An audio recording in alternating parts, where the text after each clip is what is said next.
Investigations are underway into at least one incident of rape at a daycare centre in the Tshepisong township in Krugersdorp. The family of a 4-year-old girl has told the Star newspaper that a man who lives on the creche's property sexually assaulted her. A similar rape incident linked to the same daycare centre is believed to have also occurred previously. But for reaction to this, we're now joined by Dr. Shaheda Omar from the Teddy Bear Foundation for Abused Children. Dr. Omar, thank you for your time and good morning to you. First of all, just how safe are children at daycare centres? Well, I think we cannot paint all daycare centres with the same brush. I think any facility, any institution, we have to ensure that protective mechanisms are in place to protect children from any kind of victimization, whether it's sexual abuse, physical abuse, or any other form of abuse. But again, one needs to factor in the reality of the situation that children are always at risk in any facility if, the personnel that have been employed have not been vetted, screened, and that are there programs to also equip children on making disclosures, making them aware of their rights and responsibilities about safe and unsafe touches. So I think the reality is that there's always an element of risk within any institution.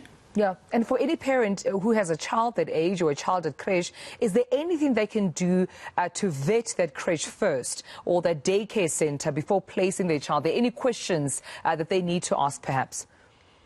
You are asking the most important question. When you take your child or you're interested in enrolling your child into any daycare facility, it's important to establish if they are vetting the employees, regardless of people that are actually part of the teaching staff or supporting staff, people that are living on the premises, anybody within that facility. There needs to be a thorough and rigorous screening, police screening, also the child protection register to see if they have been enlisted on that register as well. So I think those are the kind of questions for any parent to seek out and actually check with the management at a daycare facility. So how are you ensuring the safety of my child?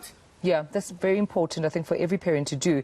Now, looking at this particular case, Dr. Omar, I understand that the alleged perpetrator had a previous case where he was accused of raping a neighbor, and therefore, this young innocent 4-year-old girl now being the latest victims, allegedly, of this perpetrator. What I'm sensing here from the article that I read from the Star newspaper is that the community had allegedly asked the owner of the daycare centre to chuck the son away or risk closing the creche. Now, what's the proper procedure once there is an accusation like this at a daycare centre? Should a daycare centre shut down immediately pending investigations, or should the community be only comfortable that the perpetrator was only whisked away?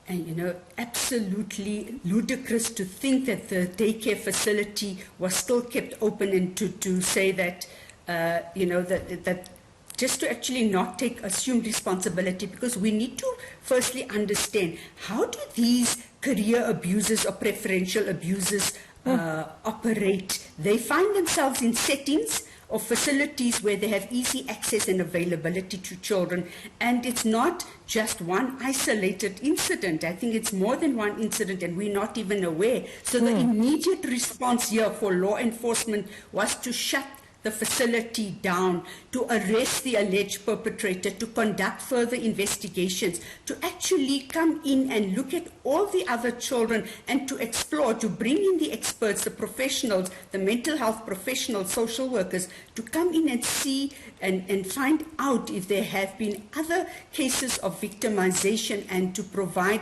that kind of support, not only to the children, but to the parents as well in terms of managing and to look out for telltale signs that could, direct them that something has happened to their child. The child has been subjected to sexual abuse or victimization. Yeah, and I'm glad you've raised it, Dr. Omar. In a few seconds that I have with you left, the granny apparently is the one that saw those signs, that, you know, the 4-year-old shut herself into the bathroom. She was acting rather strangely and she looked like she was in pain. And I'm assuming here, in as far as her private parts are concerned, what should parents or caretakers do immediately when they see such signs or even suspect that their child might have been abused?